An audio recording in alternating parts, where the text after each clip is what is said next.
السلام عليكم اخواتي الغاليات، كديرين بخير؟ لاباس عليكم؟ نتمنى لكم تكونوا كاملين بخير وعلى خير وما ناقصكم حتى شي خير، في تمام الصحه والعافيه نتوما وليداتكم ومعزالكم. فيديو جديد ونهار جديد. كبيدات ديالي الفيديو ديال اليوم اختي غيعجب بزاف الاخوات، بالاخص الاخوات اللي يلاه شادين الميزانيه والميزانيه على قد الحال. اليوم اختي غنناقش معاك وغنعطيك بعض الحيل الذكيه كيفاش ديري ستوك ديالك او ديري بيت الخزين ديالك بلا ما توفري ليه واحد المبلغ، بلا ما ديري ليه تحدي، بلا ما تخصي ليه واحد الظرف.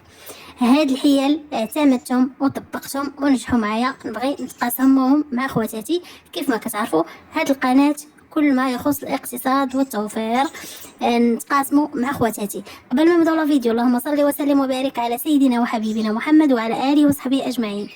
كبيدات ديالي، شكرا للاخوات اللي انضموا للقناه، شكرا على التعاليق ديالكم الزوينه، شكرا على اللايكات ديالكم، شكرا لكم من القلب، وبوسه لكم كاملين اخواتي الغاليات. ومن هنا نقول لك اختي ديري ديك اللايك، الله يسهل عليك. ما تنسينيش اختي في ديك اللايك والاشتراك في القناه، وحلي معايا وديك مزيان وطبقي هادشي اللي غنقول لك اختي بالحرف، وغادي يعجبك الحال وغتوصلي لواحد النتيجه وترد عليا. حنا شنو قلنا في واحد الفيديو تكلمت معكم؟ بان ستوك راه هو نص التوفير. ملي كديري بيت الخزين اولا كديري ستوك كتقدري توفري اكثر، فهمتي، وتدخري اكثر. كبيدات ديالي، انتيا يلا شاده الميزانيه، يلا شديتي المصروف، يلا غتبداي هكا تقداي وشاده المصروف لاول مره، باقا ركيناتك خاوين، كنقولوا كوزينتك مشطبه، ركيناتك كيصفروا مشطبين. هنا غتبداي معايا دقه بدقه وسمعي مزيان هاد الخطط اللي غنعطيك وهاد الحيل وتبيهم بالحرف. شديتي الميزانيه، ميزانيتك على قد الحال، ما عندكش كيفاش ديري ستوك، ما عندك مش غتجيب منين غتجيبي الفلوس باش ديري بيت الخزين، حيت اختي بيت الخزين كيوفر عليك وكيساعدك في التقضيه حتى انتي ما كتكونيش مضغوطه في ديك الميزانيه اللي كتكوني شاده ديال المطبخ. بيت الخزين غادي كيف نقولوا كيتيسعها لك، يعني كتولي كتصيري وكتصرفي وانتي مرتاحه. كنقولوا بيت الخزين اختي هو ستوك. شديتي كيف قلت لك ديك الميزانيه باقا ما عارفاش وما عندكش فلوس باش ديري بيت الخزين اللي هو غيساعدك، غتمشي دقه دقه وتبعي هاد الحيل اللي انا طبقتهم ودزت منهم انا، وكنبغي نتقاسمهم مع خواتاتي يستافدوا منهم. كنقولوا ستوك كيكون فيه المواد الغذائيه، كيكون فيه ستوك ديال الكونجيلاتور، كيكون فيه ستوك ديال المواد الغذائيه القطاني، زيت الزيتون، زيت، يعني كل ما كيدخل في هذاك الشيء تاع التقضيه ديال ظرف الهري. انتي عندك واحد البيجي فاش كتاخدي ديك الميزانيه وكتقسميها، عندك واحد البيجي الاظرفه اللي هما باينين اساسيين. كيكون عندك الهري، السوق، اللحوم. الهري، السوق، اللحوم. كنهضر هنا على الميزانيه ديال المطبخ. اما الاخت اللي كتكون عندها داخل عندها مكلفه بالبوطات، راه كيكون واحد الظرف ديال البوطات بالنسبه للموطه والويفي، داكشي انا ما كنعتبروش كيكون من هذه الميزانيه ديال المطبخ، كيكون خارج من الميزانيه ديال المطبخ. كناقش معك الميزانيه المطبخ، وبالاخص الميزانيه العامه راه كيكون داخل فيها التطبيب، داخل فيها المدرسه، داخلين فيها الدعم الوليدات، داخل فيها السفر، داخل فيها عيد الاضحى، داخل فيها كلشي. ديك كتكون ميزانيه عامه. انا فقط كنناقش مع خواتاتي اللي شادين الميزانيه الخاصه او ميزانيه المطبخ. قلت لك اختي كتكوني يلا شديتي ديك الميزانيه اللي فيها هاد الاظرفه اللي ذكرت معاك كيكونوا باينين، الهري، السوق، اللحوم، البوطات. هذيك الميزانيه ديال الهري حنا قلنا الستوك تيكون في المواد الغذائيه. شنو كنبداو بالمواد الاساسيه اللي هما السكر، الزيت، اتاي، سنيده. هاد الحوايج الاساسيين هما هادو اللي ما يمكنش بنادم يستغنى عليهم. حاطه معكم واحد القريعه هنا دابا نوصل ليها. المهم كيف قلت لكم، شديتي ديك الظرف تاع الهري اللي انت مقسماه، دايره ليه واحد البيجي 700 درهم، 600 درهم، 500 درهم كل وحده، وعلى قد المستطاع وعلى قد عدد الافراد وعلى قد الافراد صغار ولا كبار، يعني كل وحده اللي عارفه الوجبات اللي كتوجد للوليدات ديالها. هنا نبقى معكم في الظرف تاع الهري. شديتي داك الظرف تاع الهري، داك البيت اللي انت مخصصاه هو اللي ذكرت معكم، كتمشي تقداي. وانا كنتقدا الهري، كنتقدا لا ليست ديالي، كنكون موجداها بطبيعه الحال، كنمشي عند الهري كنتقدا هادي وانا كنتقدا كنخطف معايا شي لعيبه. تقديت السكر، كنجيب واحد القالب ديال السكر زايد ما محسوبش في داك الشهر، كنجيبو هذا زايد على حساب هذا جايباه للستوك. يعني انا هنا ما وفرتش ليه ظرف، انا غادا نجبدو من دوك الفلوس ديال التقديه تاع الهري. غنحيد واحد القالب ديال السكر، ما قدرتش نحيد قالب، ناخذ باكيه السكر، باكيه ديال السكر ب6 دراهم ونص نخليها للستوك. هاد الشهر انا حيت هذيك الباكيه ديال السكر. بالنسبه الاخوات اللي هكا بادين، انا نعطيكم واحد الحيله اخرى حتى هي بالنسبه للاتاي.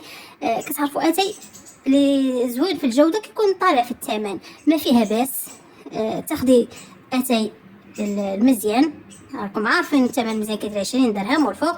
ناخذ واحد الباكيه، وهنا كنقول الاخوات اللي باديات اختي حلي معايا ودنيك، راه كنقول لك اللي كاين داكشي اللي كتاخدي واحد الباكيه ديال اتاي ديال هكا كيكون ناقص في الجوده، كتجيبيه بطبيعه الحال تلقاي فيه العواد، راه ما غاليش، 5 دراهم 6 دراهم كتجيبيه تلقاي فيه العواد. نقيه، هادشي كنقول لك اختي كيخص يكون عندك الدراع والخاطر والصبر. كتنقي داك اتاي من العويدات بطبيعه الحال، ما تخليش بالعواد ديالو، وكتخلطيه مع اتاي داك اللي جبتي باش هكا يجر لك اختي. نشوف انت شحال عندك في الكونسوماسيون ديال الاتاي، واش يعني واش كيدير لك 15 يوم باكيه ولا شهر، ولا المهم لازتيه مع هذيك الباكيه الاخرى كتولي كتجر معك اكثر باقل تكلفه، كيطلع معك داك اتاي قل. يعني خلطتي داك المزيان مع هذاك اللي ناقص شويه، ما كيبقاش باين، كيجي اتاي مزيان. وهنا كتكوني انت مسلكه راسك. هذه الحيله عطيتها لكم، تفكرتها عطيتها تقاسمتها معكم دابا. المهم ملي كتحيدي ديك الباكيه السكر هذه كتقولي ستوك. قدرتي تحيدي واحد الباكيه ديال نقول لك الخمارات تما راه كتحتاجيهم، حيت في الاول قلت لكم تقداو المواد الاساسيه. هذاك اتاي ملي تكوني جبتي اتاي كتحيدي منه واحد الحفينه ديال اتاي وكديرها في واحد القرعه تاع الزاج وتسدي عليها، كتخليها ابار، تهزيها 2 المعالق ولا 3 وكتخليهم ابار. كتبقاي كل مره كتجمعي شويه، كل مره كتزيدي على داك اتاي شويه، فين ما تقدي ديك الباكيه كتحيدي واحد شويه، تقدي كتحيدي شويه. كذلك في الزيت كندير بالعبار. هاد الشهر نجرب 2 ايطرو، شحال غدي ليا؟ خاصني نقتصد على صحتي وعلى جيبي. واحد 2 ايطرو ديال الزيت شحال غادا تكفي ليا؟ واش غتجر ليا الشهر ولا ما غتجروش ليا؟ ونعبر ماشي جايبه بودي زيت 5 ايطرو تبقاي خوي لا، هكاك ما غديري حتى شي حاجه وما غتوصلي حتى شي نتيجه. كتحيد تنقصي واحد تقريبا واحد الكاس زيت، واحد القريعه، كل مره كتزيدي عليها شويه، يعني كل شهر كتزيدي عليها شويه ولا 15 يوم كل مره كتزيدي واحد الكويس في ديك القريعه. مني كتكملي ديك القريعه وتعمريها، كتعمري داك الايطرو، كتمون ندير واحد القرعه ايطرو نص ايطرو. ملي كتعمريه مني كتجيبي قرعه الزيت اللي هي جديده، كتخلي ديك جديده وكتجيبي قرعه الزيت اللي كنتي كتنقصي فيها اللي ديجا هي مفتوحه. فهمتوني؟ هنا كتولي هي عندك باكيه اتاي، باكيه السكر، عندك شويه اتاي، وعندك واحد الايطرو الزيت، فهمتوا؟ ولا نص ايطرو اتاي هو كذلك. انا راه كنقول لك الا ما قدرتيش، اما لا قدرتي تخرجي واحد الباكيه اتاي من ديك التقديه ديال الهري، حيدي باكيه مجموعه تقديها جيبيها للستوك. شي واخا تحيدي تجيبي غير هذا او واحد 2 صابونات، 2 صابونات ديال 2 دراهم ونص، وتخليها راه كتعاونك، هذيك حتى هي كتعاونك في الستوك. اي حاجه جبتيها كتنفعك في الستوك، اي حاجه خطفتيها تجيبيها باكيه الخمارات ولا تجيبيها باكيه ديال الخميره هذيك الفوريه، حيت ما كتخسرش حتى هي ديرها في ستوك. كل مره كل شهر خطفي حاجه، كل حتى كتلقاي راسك جمعتي واحد البيت تاع الخزين، كتقولي راسك درتي واحد ستوك. هاد الحوايج انا اللي تنقولك انا طبقتهم، انا خدمت بهم الحمد لله والشكر لله، وغنخلي لكم تصاور ديال الستوك ديالي. المهم هادو كينفعك داك ستوك، كيوفر عليك. جاو مناسبات ما كتزيريش، كيف ذكرت معكم في الفيديو اللي قبل بحال الدخول المدرسي، كتكوني انت ديجا عندك ستوك، حيت هاد الشهر كيكون مزير شهر تسعود، يعني كيكون عندك ستوك كيعاونك في التقضيه. كذلك بالنسبه غندوز معكم حتى الظرف ديال اللحوم، حتى هو كتجيبي داك الدجاج او اللحم ولا شنو تجيب. منين نجيب داك الدجاج كنحيد واحد الطريف تاع الدجاج، ملي كنتقدا واحد الطير تاع الدجاج كنجيبو كنغسلو كنقادو، كنحيد واحد الطريف كنخليه في الكونجيلاتور. كل مره فاش كنجيب الدجاج كنحيد واحد الطريف. ملي كيتجمع كتلقى راسك جمعتي الحساب ديال واحد الطير تاع الدجاج، كتجبدي داك اللي عندك في الكونجيلاتور وكديري طير اللي هو هكا تخليه ديال في الغفله، يجيك شحال على غفله ولا هذا كتلقاي راسك عندك ستوك في الدجاج. في الطون حتى هو كذلك. في الاسماك، يعني الاسماك بطبيعه الحال كنقول لكم الاسماك اللي تكون بيضاء، ماشي السردين ولا داك الحوت اللي هكا بوري ولا داك الشيء ما تيخدمش ليه الكونجيلاتور انه يقدم فيه. الديسير كذلك حتى هو اختي نجيب وندير منه ستوك في الكونجيلاتور. العصائر راه كينفع، ونستغل مطيشه ندير منها ستوك. مشيت للسوق لقيت مطيشه بثمن مناسب، ومنها هنا تفكرت نقول لكم جيبوا مطيشه راه دابا بثمن اللي هو مزيان. انا كندير فيها دابا كنخزن فيها فين ما كنتقدا، كنجيب واحد الكميه اللي كبيره كنطيبها كنسلقها وكنطحن وندير في الكونجيلاتور عفوا، ولا كنصبرها في قريعات. حتى هي اختي جيبوها دابا واحتفظوا بها. كيف قلت لكم الديسير جيبوه حتى هو وكونجليوه، ما يوقع ليه حتى شي حاجه، كيعاونكم اختي في العصائر ويعاونكم حتى في هكا تنوعوا به في الوجبات ديالكم. ديري هكا شي وجبه تبغي معها عصير، سندويشات الوليدات تبغي عصير، فهمتوني، كتوفري على راسك. هنا بالنسبه للقطاني وقتها دابا ديري منها اختي ستوك. ما قدرتيش ما لحقتيش هاد العام، مشى الوقت وانت ما جامعاش لهاد القطاني تقولي ما غنجيب فلوسها. كنت كنجيب غير كل مره كنجيب نص كيلو، مره كنجيب رابعه، كنت كنجيب رابعه عدس ولا حمص ولا لوبيا، كل مره كنجيب حاجه. هاد الحوايج راه طبقتهم، كل مره كنجيب حاجه وكندير في واحد القرعه اللي تكون ناشفه، نكون ناشفه مزيان، وكندير فيها وكنزيد عليها ولا بوديزات الماء ديال 5 يطرو، وكنبقى نجمع حتى كنلقى راسي درت ستوك في العدس في الحمص في اللوبيا. وانا اختي دايره ستوك ديالي عير بهاد الطرق بحال هكا باش مشيت. ما خصت واحد الميزانيه، ما درت واحد الظرف، ما زيرت راسي، ما حتى شي حاجه، ومخرجاه. هاد الحيل شاركتهم وتقاسمتهم معكم اخواتي ما عندهم ستوك. ديري اختي ستوك ديالك، عمري ركيناتك راه كيسخنوك اختي، يسخنوك. شنو هي يسخنوك؟ هو كتحسي براسك راكي ماشي كنقولوا مشطبه حتى حاجه ما كاينه، يجيك حد على غفله انتي والو. وتزيرتي في واحد الشهر في المصاريف، خرجوا لك شي بلانات، الله يستر الله يكتب علينا ما كاتب الخير. يعني كيعاونك داك الستوك ديالك، كيعاونك داك بيت الخزين ديالك، هو منه كتصرفي، هو منه باش هكا كتقضي، فهمتي. وهذا الشيء لا ما خرج لك حتى بلانات، يعني كتوفري منه فلوسك، كتوفريهم، كتولي تقداي منه، كتقولي حانوتي في داري ما ساق حد خباري. اختي شتي فمك، ما تقولش ديري ستوك وقدر تقول لها والله راه دايره ستوك راه دايره ستوك. شدي اختي فمك وسكتي. هادشي اللي بغيت نقول لكم اخواتي، يعني داك بيت الخزين راه كينفع بزاف. وبالنسبه لهذا ما قدرتيش اختي ديريها التحدي تاع دريهم، راه كترجعوا بالنسبه للاخوات جاد رجعوا الفيديوهات وغتلقاوهم. ديري اختي هاد التحدي ديال دريهم، دريهم هذا باش درت ستوك ديال القطاني هذا اختي، دريهم النهار قدرتي على جوج ديري جوج، قدرتي على ثلاثه ديري ثلاثه. يعني هاد الدريهم راه كتشيطيها من المصروف، يعني كتكوني غير تعطيها لولدك يشريها سقاطه في الحانوت، مشيتي للسوق رجعتي شي دريهمات ديريهم هنا. يعني هذا هو باش درت ستوك الحمد لله ديال العام الجاي ان شاء الله باذن الله. القطاني درتو بهذه الطريقه وراه تقاسمتو مع الاخوات، يعني وقلت لكم ما غنقطعوش، انا مازال دايراه يعني دايراه ناخذ به حويجات اخرين، فهمتم، افونسي به، ندير بها كستوك في العطريه. عطا الله باش فاش غينفعني، فهم يعني حتى حاجه ما غتندمي عليها. هنا اختي هكا باش ديري ستوك ديالك وانتي مبتدئه وما عرفتي منين تبداي، كتقولي هذاك الشيء لا الله غنجيب داك الشيء اللي غيكفاني، يعني هذيك التقضيه اللي غنجيب في الشهر يلا غادا دوز ليا الشهر.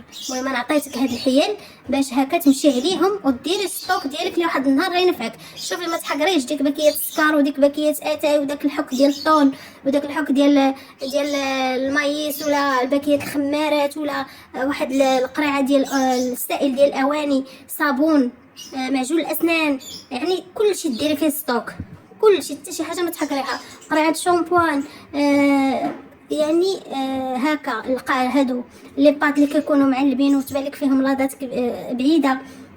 الزيت الزيتون ضروري اختي، هذاك راه ما كيوصل الزويته بلديه، يوصل وقت الزيتون كطحني زويته بلديه وكديري فيها ستوك تاع العام. هذيك راه ما او كيكون هكا الزيتون نديرو من اختي الزيتون اللي دوز لنا العام، تقدا الزيتون ونرقدو فوق الزيتون ويدوز ليا حتى هو العام. يعني ننوع به هكا شويه الزبده شويه العسل شويه فهمتوا هادشي كامل كينفعك. هادشي كامل كتلقى راسك دايره منو ستوك ومهنيه من واحد الناحيه، وركيناتك عامرين. شي حاجه لحقتيها في الشهر الجاي وشي حاجه ما لحقتيهاش كتلقاي ديجا راها عندك، يعني تقديها من عندك وانت مهنيه. ماشي غترجعي للادخار ديالك والتوفير ديالك اللي انت وفرتيه من داك الشهر وداخرتيه تمشي ترجعي ليه فلوس. لا اختي، فلوس كيبقاو صافي، هذوك تحيدوا في الاول الشهر كتنسيهم، ماشي توصل لاخر الشهر وترجعي ليهم وتبداي تقولي لا قاري نتسلف من عند راسي. علاش خصني نتسلف من عند تسلف من عند راسك؟ تكون دايره ستوك ديالك، دايره من داخل ستوك ديالك اللي غادي ينفعك. فهمتوني؟ يعني هنا فين كنقول لكم ديروا اخواتي ستوك، وبالاخص كيف قلت لكم في المناسبات راه يعني كيوفر عليكم بزاف الحوايج. ها مناسبه الدخول المدرسي يعني كيتراكم فيها كلشي، كيتجمع فيها الكتوبه الادوات الدخول خلاص تاع المدارس. يعني الله يحسن العوان. كيجي كذلك عيد الاضحى هكا، كيجي عيد الكبير بحال هكاك، يعني رمضان هكا كذلك كل حاجه نخدموا ليها على اتساع ونوجدوها على اتساع. والبيت الخزير راه كينفع لينا الستوك ديالك راه كينفع هكا باش ديري عطاتك ديري خطوه بخطوه. كذلك اختي السنيده كتعرفوا كنخدموا به دابا، نديروا قديات الوليدات، نديروا حلويات، نديروا مربى، بان دابا وقت الفواكه الصيف راه ديال الفواكه وجدنا الحمد لله هكا مربى. يعني السنيدات هي كتخدمي بها، كل مره نحيد كويس، نقدر نحيد باكيه نتقداها في الشهر، نجيب انا باكيه ونطرفها. يعني داكشي اللي كيكون اونبالي ما تخافيش منه، شي حاجه اللي تكون مسدوده ما تخافيش. السنيده اصلا ما تيوقع عليها والو، كتجيبها ديرها في واحد القريعه ولا هذا راه ما كيوقع عليها والو. نجيب انا قدرت نجيب باكيه ب 10 دراهم، نجيب واحد الباكيه ونخليها ستوك.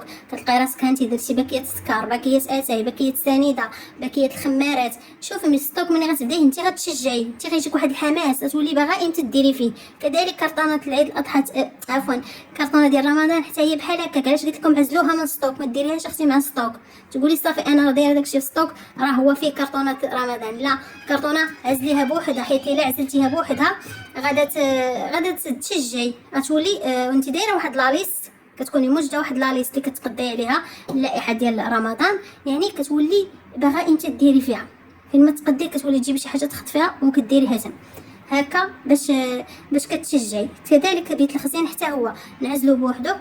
طلع فين ديريه، ندير واحد الكرتونه، المهم شي حاجه اللي تكون ما بيناش اختي شي حاجه تكون شي بلاكار شي كوان، فهمتوا؟ يعني شي حاجه اللي كتكون بعيده عن المجرده وتبقاي ديري فيها. يعني ذكرت معكم هاد الحوايج، كنظن ما نسيت حتى شي حاجه، من كنتمنى ما نكونش نسيت شي حاجه.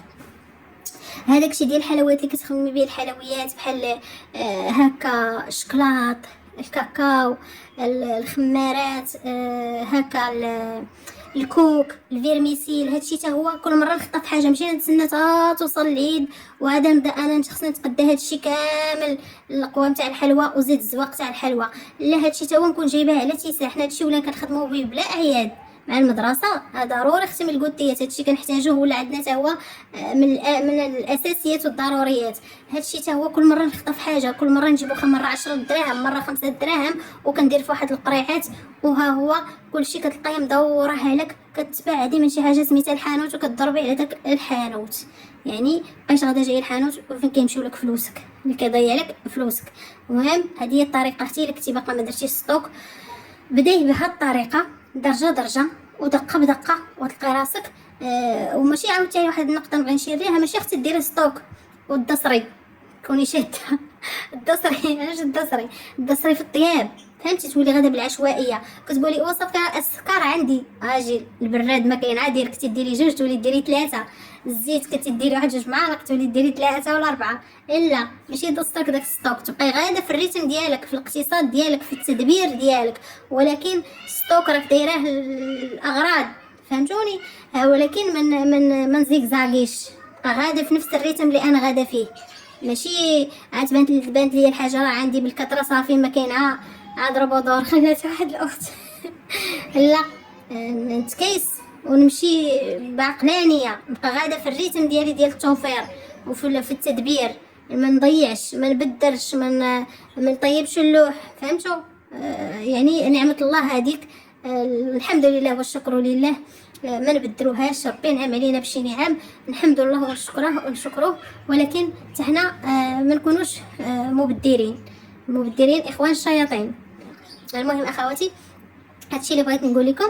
يعني ستوك ستوك ستوك ستوك اختي كاين، فنقول لكم ديما ستوك، ديروا ستوك حتى ديروا كاملين ستوك وتردوا عليا في التعاليق وترجعوا تقولوا لي واش داك ستوك اختي دار معكم شي نتيجه ولا ما كاينش. ورجعوا قولوا لي اختي اللي دار ستوك تقول لي راني بديت في الستوك. شجعوني اختي، شجعوني، فرحوني والله تنفرح مني نعرف الاخوات انهم كاين شي افاده من القناه. انا بغيت هذا المحتوى يكون هادف، انا بغيتش محتوى يكون على الاخوه الخاوي. شوفوا راه انا استفدت من قنوات.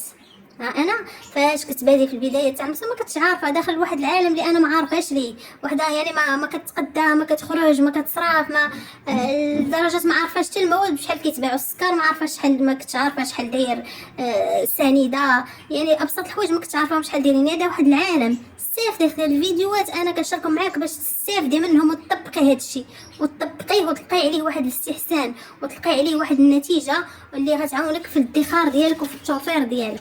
فهمتوني؟ هذا هو الغرض ديالنا حنا من هادشي كامل. كنضربوا التمر اختي على الخوى الخاوي، وفهمتوا يعني لما زيرتيش وما كنتيش لا مولاتي عمرك ما غديريش حاجه في حياتك، وعمرك ما غتوصلي لشي هدف انت راسمه قدامك. هادشي اللي بغيت نتقاسم معكم خواتاتي. نتلاقى معكم في فيديو اخر ان شاء الله. ما نساوش خدكم من اللايكات ديالكم ومن التعاليق ديالكم ومن الاشتراك في القناه. كنقولها لكم كبيدات ديولي فضلا وليس امرا، تعاونوا معايا وصلوني ل1000 مشترك، الله يسهل عليكم. واللي هكا عند الوقت خلي لي الفيديوهات دوز مشاهده كامله باش تعاونوا خدكم على السويعات ونحقق الشروط ان شاء الله، ونزيد نطور في هذا المحتوى ونحسن من بزاف الحوايج اللي ما عاجبينكمش في هذا المحتوى. المهم اللي عارفين التعاليق راه غاديين يفهموا راسهم بلا ما نهضر. المهم كبيدات ديالي، نتلاقى في فيديو اخر ان شاء الله. دمتم في رعايه الله وحفظه، ونتمنى نكون خفيفه ظريفه على قلوبكم، والله يسر الجميع يا ربي، والله يرزقني ويرزقكم من حيث لا نحتسب ومن حيث نحتسب، والله يبعد علينا وعليكم شر الخلق والعين اللي ما تشوفش بالرحمه.